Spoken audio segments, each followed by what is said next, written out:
gente. Boa tarde. Primeiramente, queria agradecer a presença de todos vocês aqui.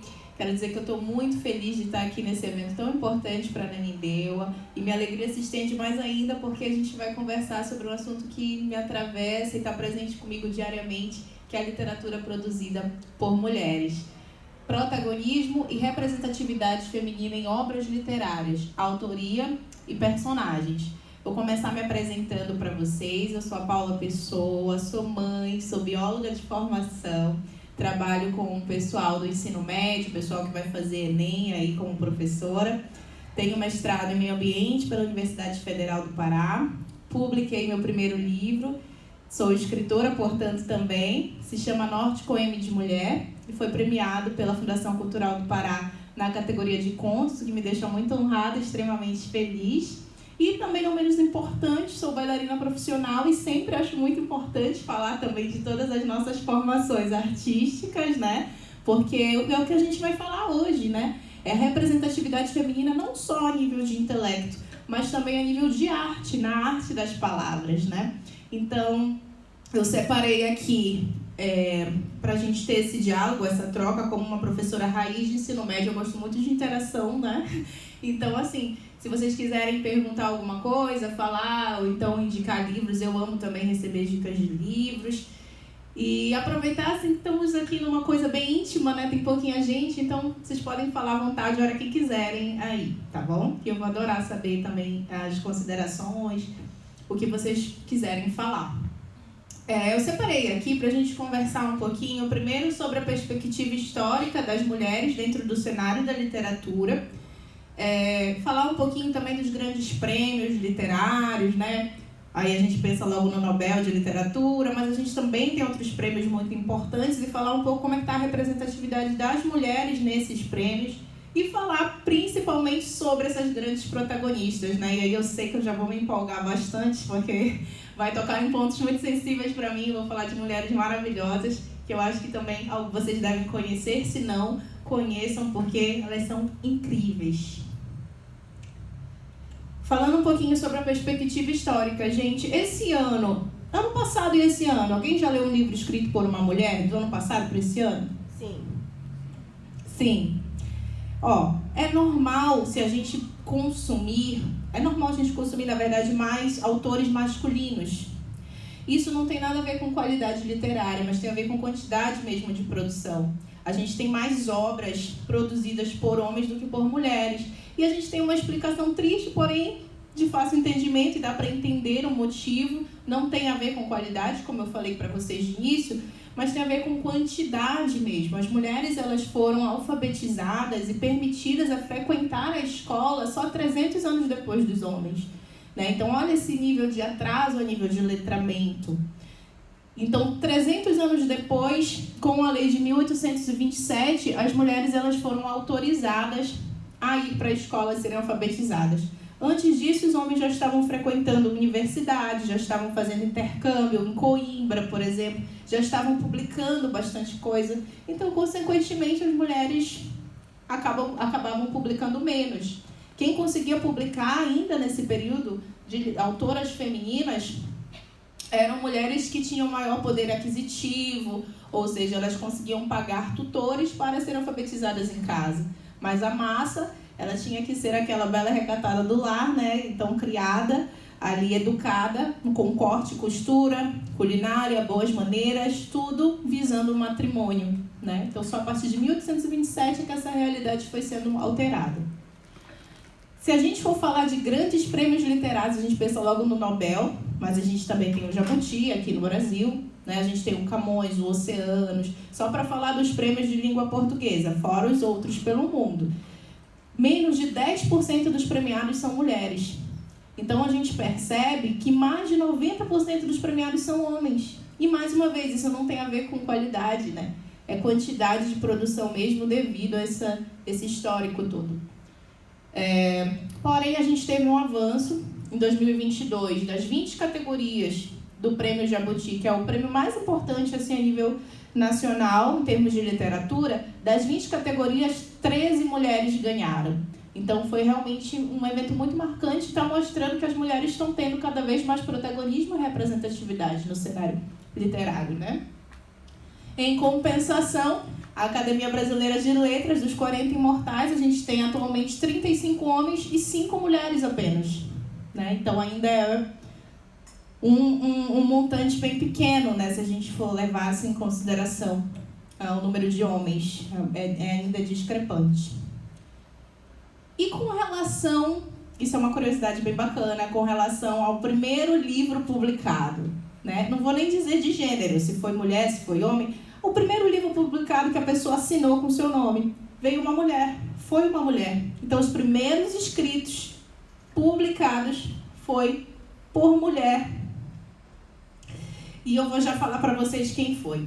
Mas antes disso, a gente tem aqui umas representantes muito importantes e mulheres super revolucionárias dentro da literatura que publicaram bastante, só que utilizavam-se de pseudônimos ou ainda publicavam no anonimato, justamente porque naquela época elas eram voltadas, né, para serem educadas para ficarem em casa mesmo. Então era interessante para a sociedade a mulher ter mais conhecimento, né, a nível de letramento, por exemplo. Aqui a gente tem o exemplo das irmãs Brontë. Vocês já ouviram falar das irmãs Brontë? Sim. Charlotte, Anne e Emily Brontë publicou, acho que o mais famoso é o Morro dos Ventos Uivantes, né? Que foi a Emily Brontë. Olha só, ela tem o Morro dos Ventos Uivantes, é incrível, né? Maravilhoso. E esse livro, como é o seu nome? Yane. A Yane pode até concordar comigo ou não, né? Porque a interpretação varia. Mas é um livro bastante selvagem, né? É um livro bem diferentão, que não tem ali aquelas personagens muito clichês, tipo a Catherine, por exemplo. Ela já é um personagem que fica entre a loucura e a lucidez, né? Então, assim, é um livro bastante feroz, bastante selvagem para a época de publicação. Não era aquele romance, água com açúcar que a gente chama, né? Então, não era muito previsto uma mulher escrever esse romance naquela época.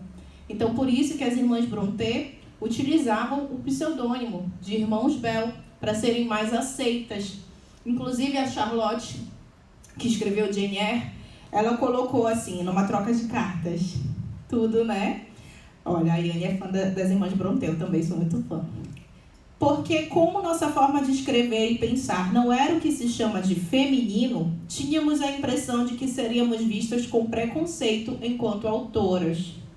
Então, por isso, mulheres super à frente do seu tempo e revolucionárias não se identificavam com sua própria identidade, utilizavam pseudônimos masculinos.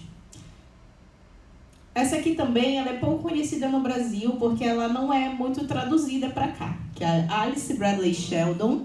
Ela publicava com o pseudônimo de James Tiptree Jr.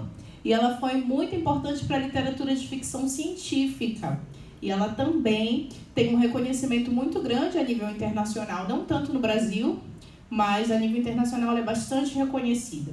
E ela dizia: o nome masculino parecia uma boa maneira de me camuflar. Achei que um homem passaria mais despercebido. Eu tive muitas experiências na minha vida em ser a primeira mulher em uma determinada ocupação.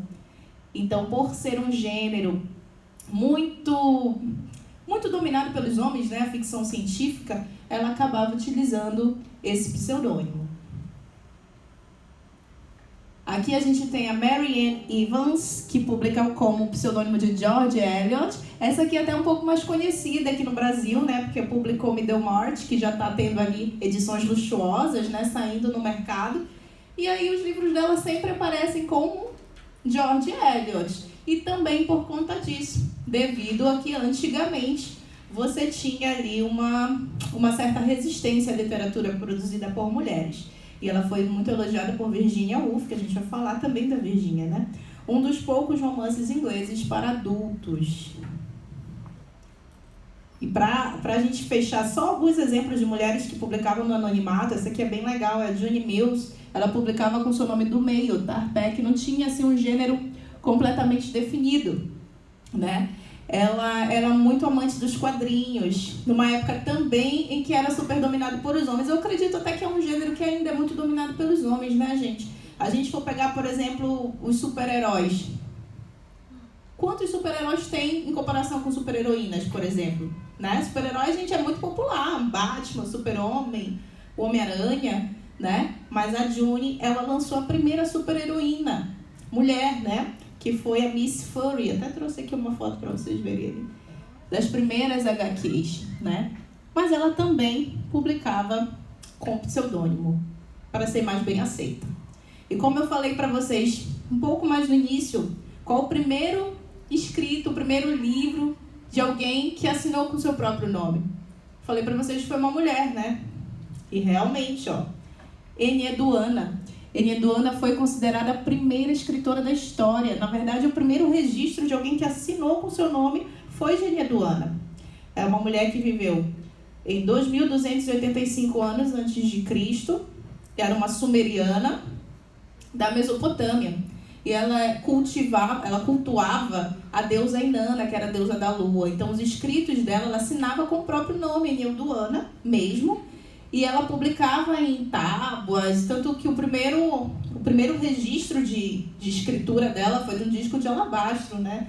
Em 1925, que um cientista datou e descobriu. Então, olha lá, o primeiro escrito do mundo, gente, considerado pela história, assinado, foi de uma mulher, Enheduana, né? E pouca gente ouve falar de Enheduana, né?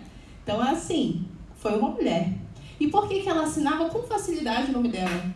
Porque ela também era da alta sociedade, ela era filha de um rei. Então, por ser, né, de alta patente social, ela não enfrentava represálias, preconceitos. Então, ela publicava mais de 42 hinos aí, cultuando a deusa Inanna.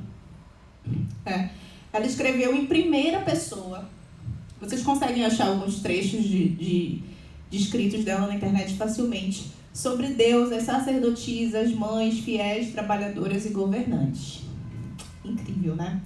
E a nível de Brasil? A nível de Brasil, a gente tem como a primeira publicação feminina sendo a autora Ana de Barandas, que nasceu em Porto Alegre em 1806. Ela publicou em 1845 o livro Diálogos, que continha muitas falas e ideias feministas, revolucionárias. Ela é considerada ainda por muitos a primeira mulher cronista e novelista do Brasil.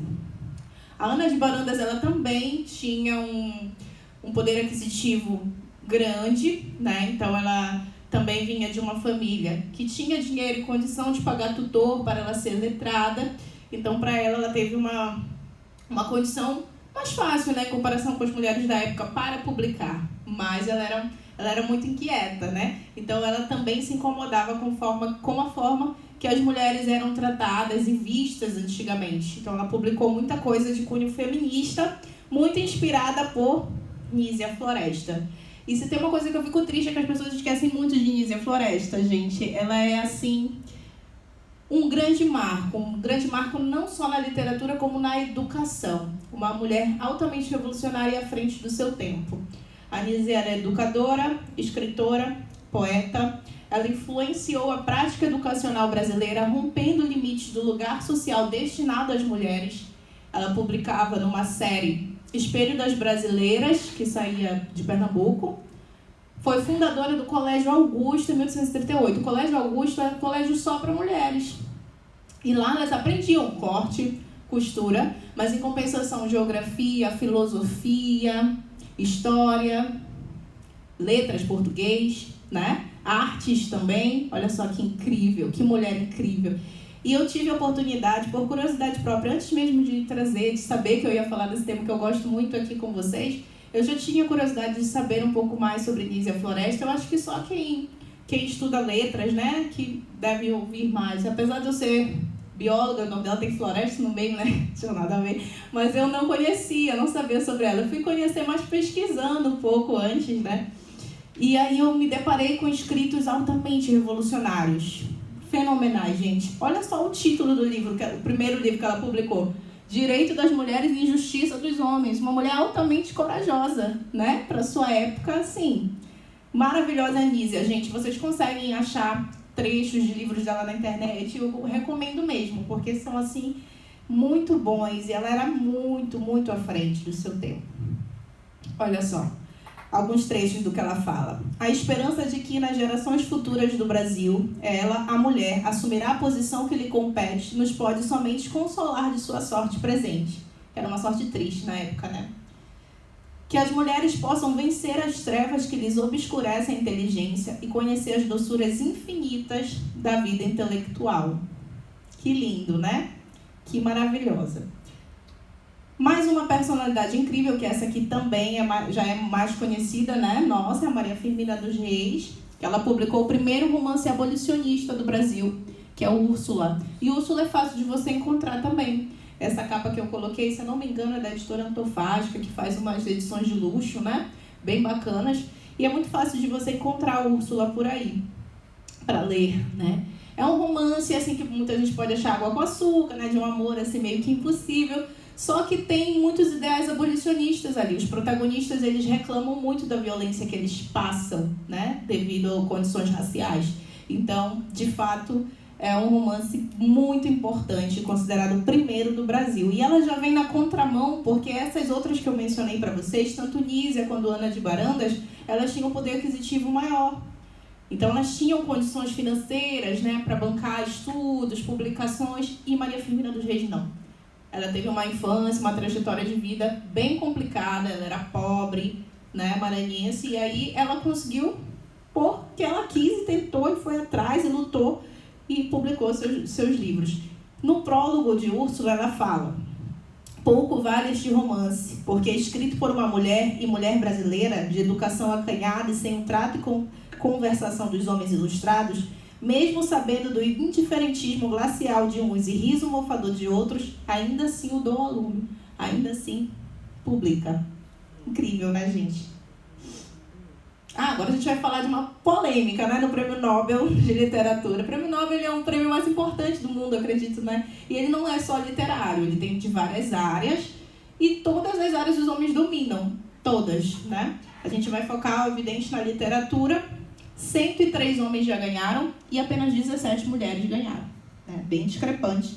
Então, por isso, eu quero mostrar foto dessas mulheres para vocês. E aí vocês vão me perdoar porque eu não vou saber pronunciar os nomes delas, né? De muitas aqui. Mas vocês vão me entender, né? Se vocês entendem, vocês vão conseguir ler ali.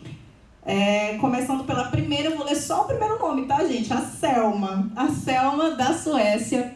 Ela foi a primeira vencedora do Nobel de Literatura. Depois veio a Grazia Deledda, na Itália. Olha só quantos anos depois, né? Lembrando que o Nobel tem todos os anos, né? Sigrid Undset, da Dinamarca. Depois a Pearl Buck, dos Estados Unidos. Gabriela Mistral, do Chile. Nelly Sachs, de Berlim. Pouco conhecidas aqui no Brasil, né? Não são todas que são traduzidas. Nadine Gardner, da África do Sul. Toni Morrison, dos Estados Unidos. A Toni Morrison, ela já é conhecida. E lembra que eu falei que eu vou começar a me empolgar bastante, que eu vou indicar algumas coisas para vocês. Se vocês quiserem me indicar, me indica também, tá? Porque é um papo muito bom, né? Indicação e troca de livros. Toni Morrison tem um livro incrível, chamado O Olho Mais Azul, né? E assim, gente, ela tem uma sensibilidade, uma potência na sua escrita surreal, surreal. E são questões são livros que vão falar de racismo, né?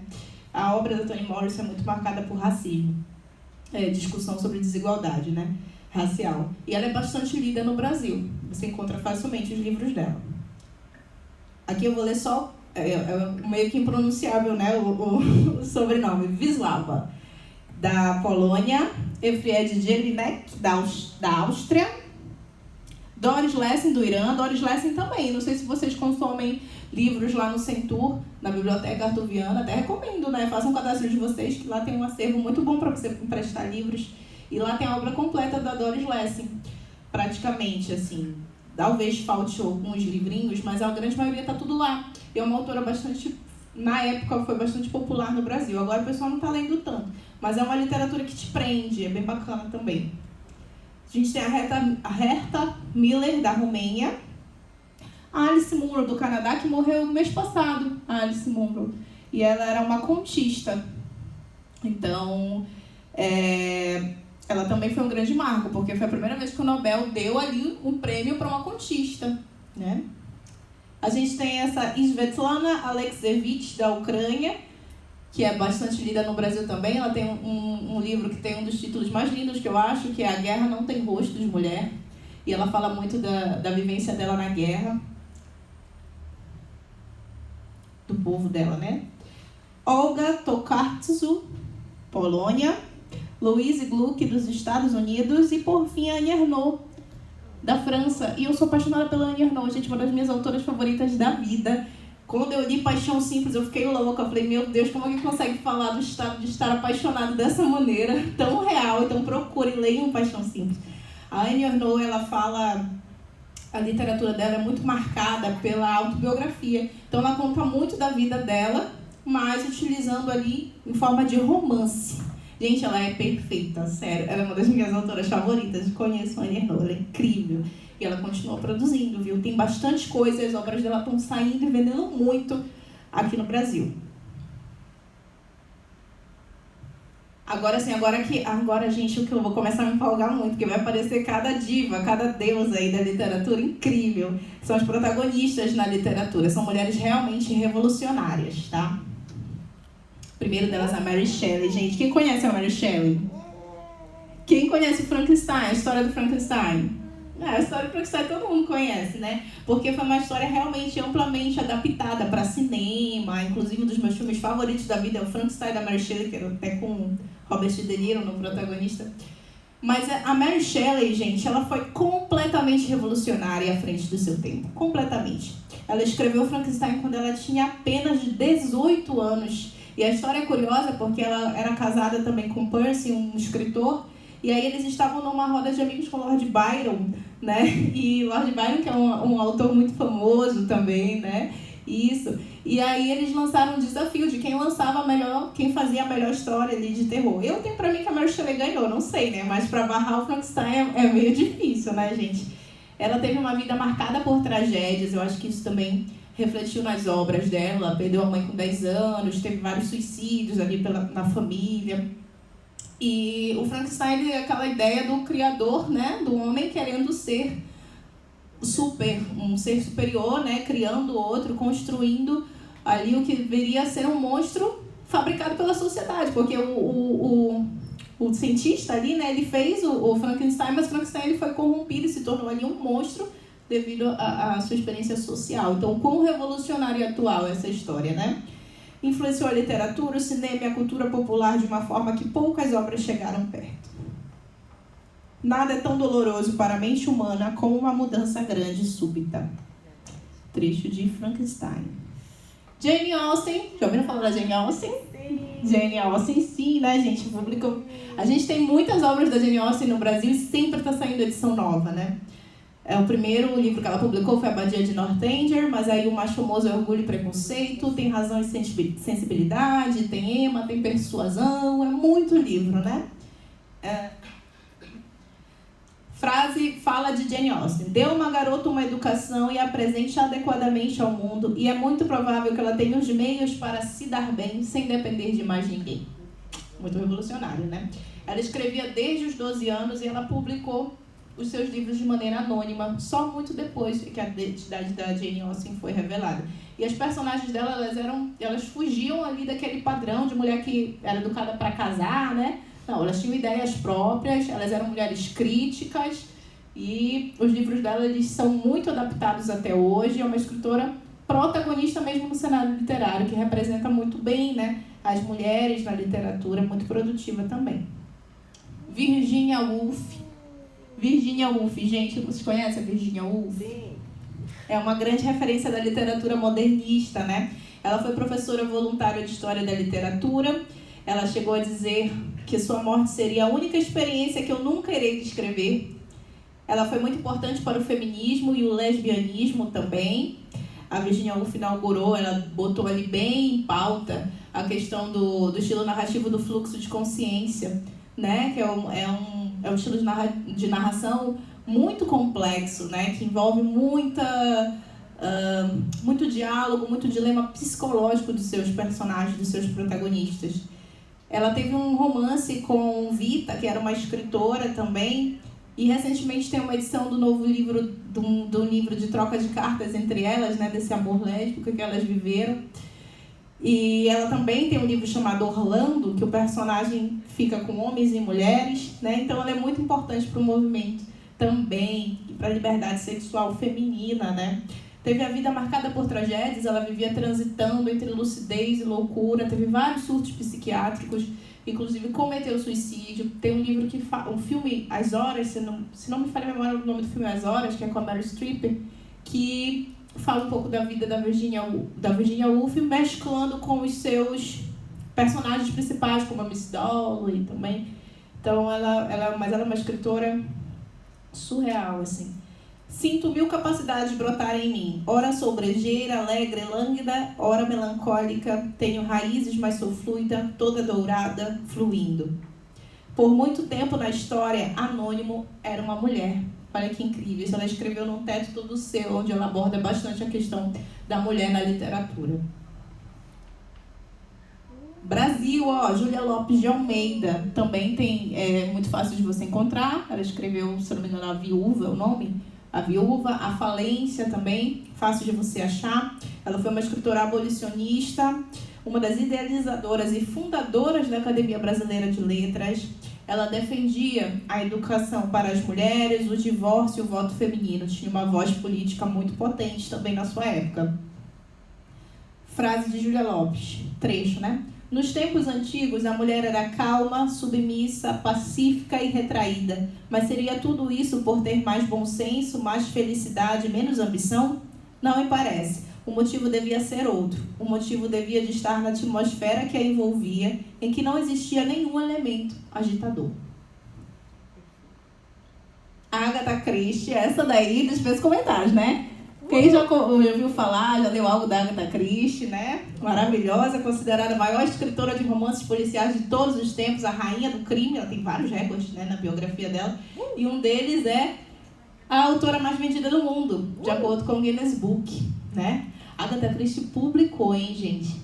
E ela utilizava uma técnica muito bacana na narração, que ela utilizava o mesmo personagem em contextos diferentes, em histórias diferentes, né? Por exemplo, o Poirot, ele aparece em várias, né? Outros dela também. E aí ela tem muito livro que é bastante adaptado para cinema. Teve A Noite das Bruxas, que foi adaptada agora, O Assassinato no Expresso do Oriente, entre outros, né? Assim, o que eu acho mais incrível e indico para vocês, lembrando que no final, dando tempo, vocês me indicam livros também, foi Não Sobrou Nenhum. Sim! Caraca, eu acho impossível você descobrir o assassino. É possível. Eu acho muito impossível descobrir o assassino, porque, gente, sério, e olha que eu me gabo que eu descobri o assassino, né? Eu descobri lá do caso de Roger Ackroyd, né? Assassinato de Roger Ackroyd, que é considerado um dos mais difíceis, eu descobri logo antes do meio do livro, eu descobri já. Mas o Não Sobrou Nenhum, gente, eu cheguei até o fim sem descobrir o assassino. Eu fiquei assim, meu Deus, quem é que é o assassino dessa história? E no final faz todo sentido. Mas se vocês lerem esse livro e descobrirem, vocês me falem, porque eu vou tirar o chapéu, porque é muito difícil de fato. E assim, a imaginação dela era incrível, né? Como ela conseguia fazer tramas e ser altamente produtiva. E a gente encontra edições dela de tudo que é gosto, sendo produzida aí como água o tempo inteiro, para a alegria dos fãs dela, que são muitos, né? A essência da vida é andar para frente, sem possibilidade de fazer ou tentar marcha atrás. Na realidade, a vida é uma rua de sentido único. Concordo totalmente, né? Simone de Beauvoir, gente, não tem como falar de protagonista na literatura feminina sem falar de Simone de Beauvoir, não tem como, né? Simone de Beauvoir, ela, além de romancista, ela era filósofa, discutia muitas questões feministas, tanto que um livro mais famoso dela é O Segundo Sexo, mas eu preciso indicar um. Eu preciso indicar A Mulher Desiludida para vocês, que é uma das coisas mais incríveis que eu já li. Leiam Mulher Desiludida, porque o que me passa assim, com a Simone de Beauvoir é que ela tem um lugar de fala muito próprio, por ser mulher. A gente vê, sim, muitas personagens bem construídas femininas por homens, tipo Madame Bovary, Ana Karenina, né, que foram ali produção Balzac, com a Mulher de 30 anos, produção masculina. Mas quando a gente pega uma mulher, falando de uma protagonista mulher, e os sentimentos dela é muito diferente. É só a mulher que consegue, né? Então aquela ideia do lugar de fala que a Simone de Beauvoir dominava muito.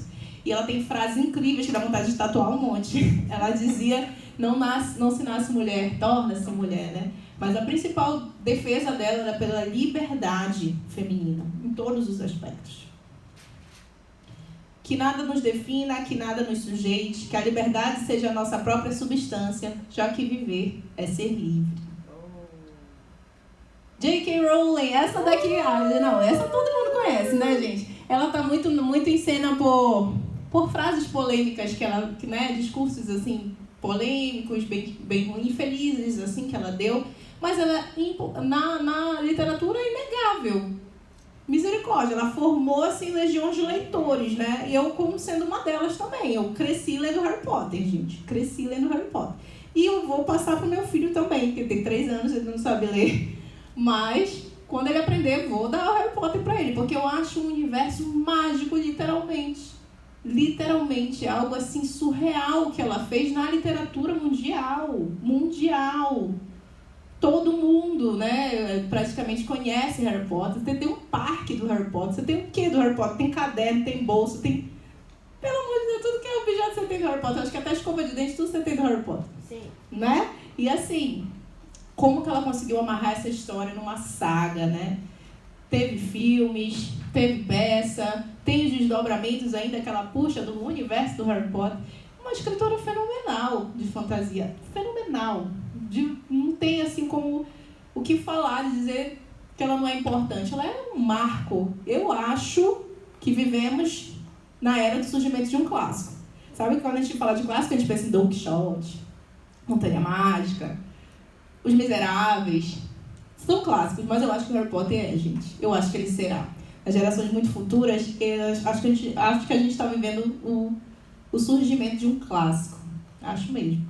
E ela é a escritora mais bem-sucedida financeiramente do mundo.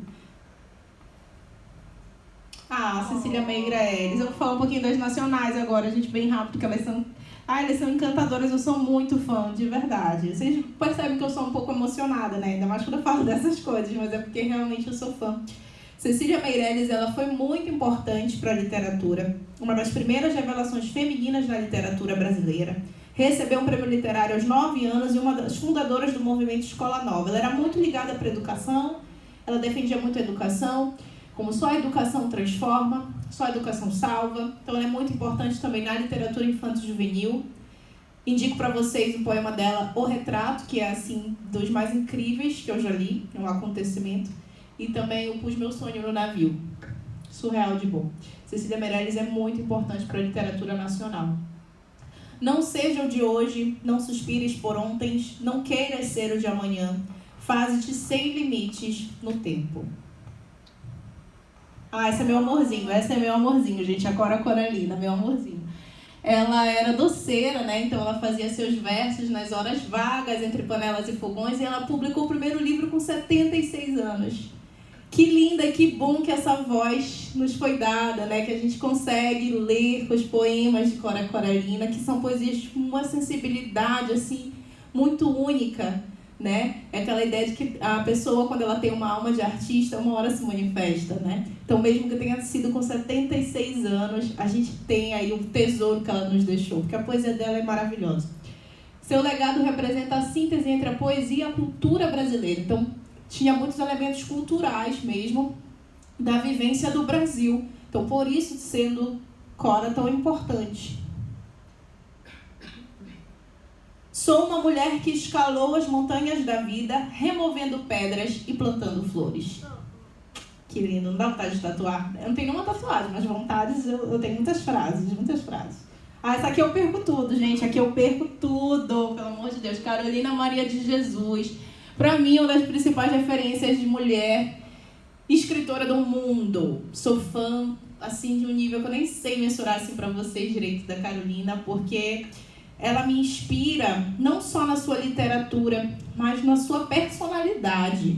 Ela era uma mulher, o símbolo da resistência, o símbolo da resiliência, o símbolo de você não desistir dos seus sonhos, o símbolo de você acreditar no poder das palavras, sabe? Ela exorcizava os demônios dela através da literatura. E ela era uma mulher negra, pobre, favelada, semi-analfabeta. Ela era catadora de papelão. Tem um trecho no Quarto de Despejo dela, que é um dos meus livros favoritos da vida, que ela fala assim, que ela catava tudo, só não catava a felicidade. É um livro que é, na verdade, em forma de diário. até me emociono quando eu lembro. É um livro que fala a vida dela, o dia a dia dela dentro da favela do Canindé. E eu lembro que quando eu estava lendo, eu chorava horrores, assim, falando, meu Deus, que gênia, que mulher, que mulher, que mulher. Que vida difícil. E a gente tem um sentimento de impotência muito grande quando a gente lê, porque é a realidade das mulheres até hoje, né? E eu pensava, como é que esse livro vai terminar? Porque até ao final da publicação ela continuou na favela. Como é que esse livro vai terminar? Não vou dizer, claro, que seria um grande spoiler falar o final. Mas quando eu li o final, eu falei, meu Deus, não existia um final melhor para isso. E aí te derruba, te destrói, assim, sabe? Não sei se vocês já leram Quarto de Espelho, já leram? Leiam, por favor, façam esse favor a vocês. E é um livro que precisa ser muito, muito conhecido, cada vez mais. E ela era uma mulher altamente politizada. Importante dizer isso. Uma das grandes frases dela. Quem não tem amigo, mas tem um livro, tem uma estrada. Olha só, ela já ressaltou a potência do que é um livro, do que é a literatura, né? Ai, gente, Carolina é tudo. Raquel de Queiroz foi a primeira mulher a integrar a Academia Brasileira de Letras. Primeira. Então, aí já está importantíssima, né?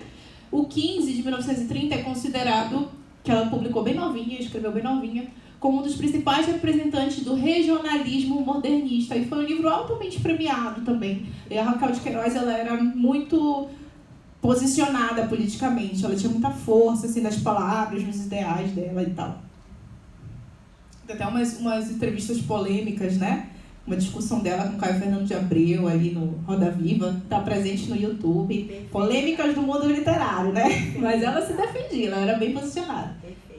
Gosto de palavras na cara, de frases que doem, de verdades ditas, benditas. Sou prática em determinadas questões. Ou você quer, ou não. Sim.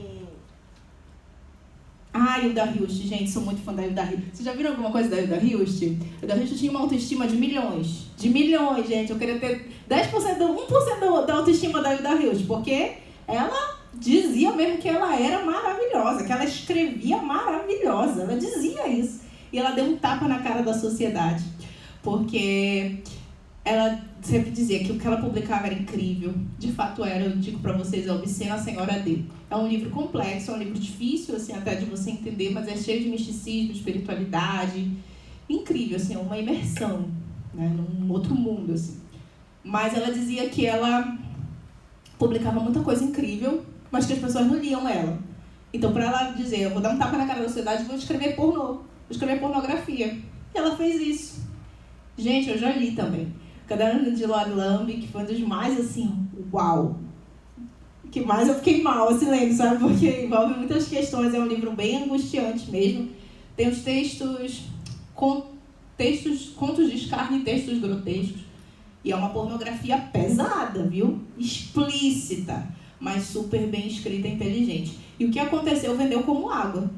E ela dizia, eu publiquei coisas fantásticas que as pessoas não reconheciam. Quando eu escrevi pornô, eu fiquei famosa. Tem uma entrevista dela no YouTube, que vocês podem ver, Hilda Hilst entrevista. Vocês vão ver o quanto que ela era incrível, gente. E ela falava as coisas na cara mesmo, sabe? Uma autoestima de milhões, de milhões. E ela falava, eu não sei, o que vende mesmo é a pornografia. E aí ela lançou, que são livros incríveis também, viu? Ela colocou em prosa e poesia a sua busca pelo sagrado, o corpo e a paixão. Seu trabalho aborda temas como misticismo, insanidade, erotismo e libertação sexual feminina. Essa frase aqui fala muito da personalidade da Hilda Hilst. Livrai-me, Senhor, dos abestados e atoleimados. Ela era assim, gente, curta e grossa, maravilhosa. Assista a entrevista dela, que ela era assim, gênia. Ai, não. Aí, para tudo, que a Clarice Lispector é a minha autora da vida, ela é a minha autora favorita. Eu tenho 2 autores favoritos, homem é o Fernando Pessoa e mulher é a Clarice Lispector. Eu sou fã demais, eu acho que eles têm uma semelhança entre si quando eles falam do estranhamento da vida, né? Que eu compartilho muito. E às vezes eu penso, meu Deus, realmente isso é estranho e eu sinto isso, como é que alguém consegue colocar isso em palavras? E a Clarice conseguia, né? Eu digo que a Paixão Segundo GH mudou, que é um dos livros mais famosos dela, mudou a minha visão de mundo, sabe? Ou apurou aquilo que eu já pensava e não conseguia muito formular. Incrível, mas eu indico A Hora da Estrela, que é o meu livro favorito da Clarice. E indico um conto também, Perdoando Deus.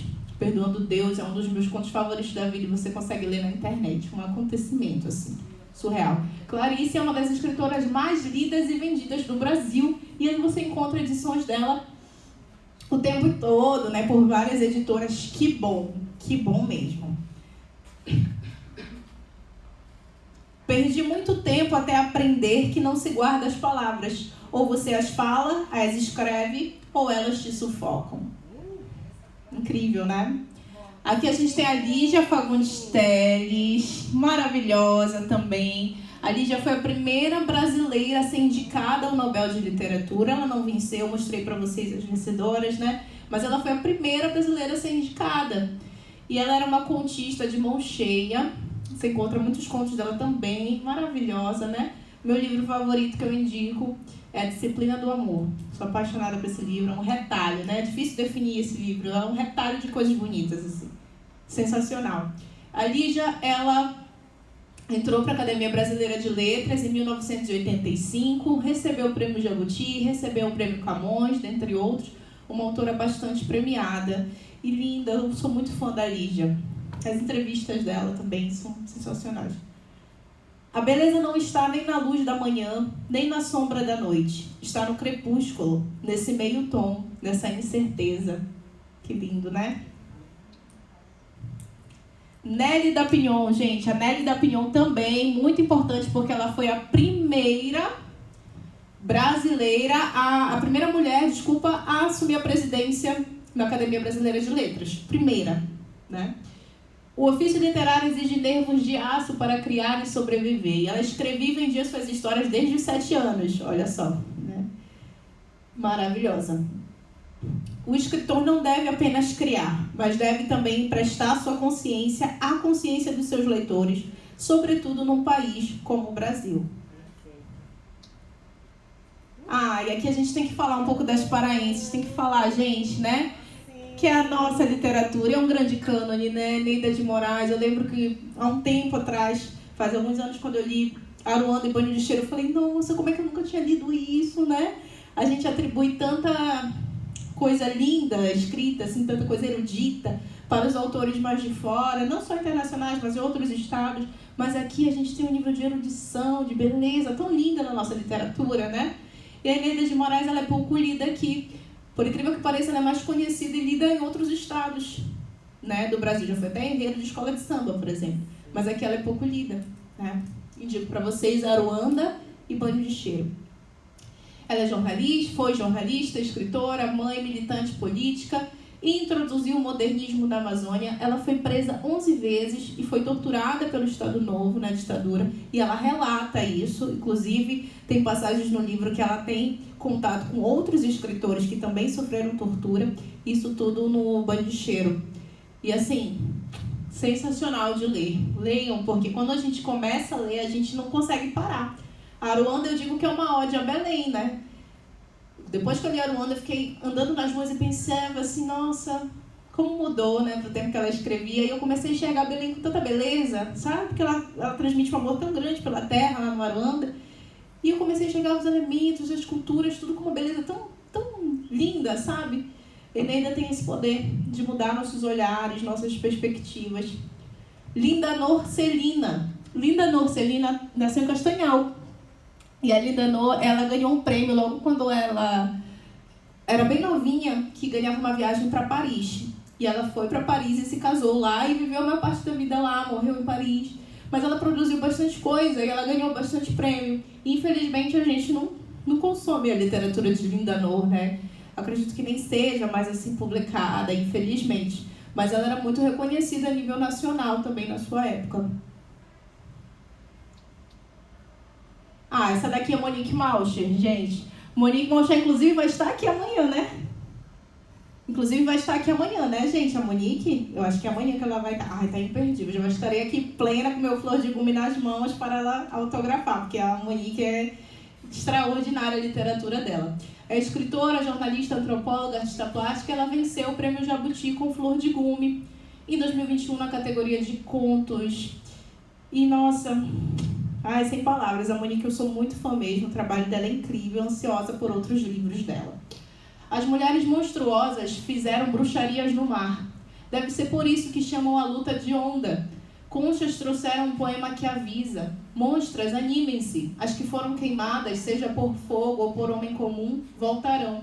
Quem foi queimada renascerá das cinzas.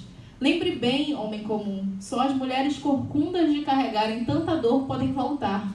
E voltam todos os dias. Que tudo. Um minuto de silêncio. Ok, vamos porque o tempo está correndo. Linda, maravilhosa. Conceição Evaristo também perco tudo. Tudo, deusa, maravilhosa. Eu vou encerrar com um poema, inclusive, da Conceição, que eu acho que diz tudo sobre o ser mulher, né? A Conceição Evaristo, as obras dela resgatam muito o cotidiano. Ela tem um termo que ela lançou, né? Que é a escrevivência, que é falar do seu povo, né? Dos seus dilemas na escrita. É a vivência do escrever. Tipo assim, ela escreve, é um termo complexo, claro, que eu estou resumindo aqui para vocês, nada muito aprofundado, mas escrevivência é um termo que vale a pena vocês conhecerem também, porque vai falar sobre a desigualdade do que o povo dela, que o seu povo enfrenta na escrita. Indico para vocês Olhos d'Água, e inclusive o conto Olhos d'Água, que é um dos meus contos favoritos da vida, que toda vez que eu leio eu choro, vocês precisam ler. Olhos d'Água, é incrível. E ela continua publicando. Isabel Allende também, extremamente importante, mais de 80 anos aí, está uma diva maravilhosa, né, gente? Belíssima. E ela é uma das escritoras mais lidas no mundo, a mais bem-sucedida na literatura latino-americana. Ela publicou 2 livros que são dos meus favoritos da vida. Um deles é A Casa dos Espíritos. Eu amo o realismo mágico presente na literatura latino-americana. E A Casa dos Espíritos você tem bastante realismo mágico. E Paula. E olha só, me acho, né? Porque tu leva o meu nome, Paula. Apesar de ser uma história triste, autobiográfica, muito triste, chorei demais. Mas é um livro que é um dos meus favoritos. Incrível, eu amo Isabel Allende. Se escrevo alguma coisa, temo que ela aconteça. Se amo demais alguma pessoa, tenho medo de perdê-la. No entanto, não posso deixar de escrever e nem de amar. Que bom, né? Que não deixo mesmo. E pra gente encerrar, eu trouxe aqui só as autoras mais vendidas, gente, no Brasil. Na verdade, a Veja sempre lança, né, os autores, os livros mais vendidos do Brasil. E essas 2 aí estão figurando no cenário, tipo assim, lá no topo, já várias listas consecutivas e não saem do topo. Que é a Colleen Hoover, que eu confesso pra vocês que eu não conheço. Eu não conheço a literatura de Colleen Hoover, eu nunca li nada assim pra indicar pra vocês, mas eu sei que ela é muito bem vendida. E a Carla Madeira, que essa sim eu conheço. E eu sou apaixonada pela Carla Madeira. O meu livro favorito dela é o Véspera. Sensacional, gente. A Carla Madeira, inclusive, o Tudo é Rio, ele está com grande destaque lá em Portugal, né? Está sendo considerado o livro mais vendido e melhor livro de literatura lá em Portugal. E ela, sim, é um acontecimento, de fato. Então, ó, dos mais vendidos no Brasil, a gente tem mulheres. Então, a gente está caminhando, né? Está indo pelo bom caminho. Tudo passa, você vai ver. Tudo passa. Ela tinha razão. A vida dá um jeito de manter a gente vivo, mesmo quando a gente morre de dor. Essas palavras são da Carla Madeira. Esse aqui é o poema da Conceição Evaristo, mas antes da gente encerrar, eu queria agradecer, gente, a presença de vocês mais uma vez, né? E foi maravilhoso conversar sobre essas mulheres que tanto me inspiram, tanto na sua obra quanto na sua vida também, e que a gente já perdeu muito tempo, né? Foram, assim, 300 anos assim, de luta em comparação aos homens para a mulher aprender a ler. 300 anos. A gente não pode mais perder tempo. Então, que essas mulheres inspirem as outras, nós mulheres, a publicar, a produzir cada vez mais, e isso está sempre ali presente no cenário literário cada vez mais, porque isso a sociedade só tem a ganhar, com toda certeza. Uma gota de leite me escorre entre os seios. Uma mancha de sangue me enfeita entre as pernas. Meia palavra mordida me foge da boca. Vagos desejos insinuam esperanças. Eu, mulher em rios vermelhos, inauguro a vida. Em baixa voz, violentos tímpanos do mundo. Antevejo, antecipo, antes vivo. Antes, agora, o que há de vir. Eu, fêmea matriz, eu, força motriz, eu, mulher, abrigo da semente, moto contínuo do mundo. Conceição Evaristo. Muito obrigada, pessoal. Nossa, Paula, não sei nem o que dizer. Fiquei realmente atravessada, não tenho nem palavras para descrever o que foi essa palestra. Foi maravilhoso. Eu que estou mediando aqui o rolê todo, mas eu fiquei muito envolvida com as tuas palavras, me senti, como tu mesma falou agora, qual foi a palavra? Atravessada. Não. Mulheres inspiradas. Inspirada, me senti muito inspirada porque é muito bom ver mulheres incríveis, ver essa lista recheada de mulheres extraordinárias da nossa história, que a gente não vê com frequência. Então, muito obrigada por trazer isso pra gente. Obrigada. Trazer todo esse conteúdo, foi maravilhoso. E mais uma vez, muitas palmas para Paula Pessoa. Obrigada.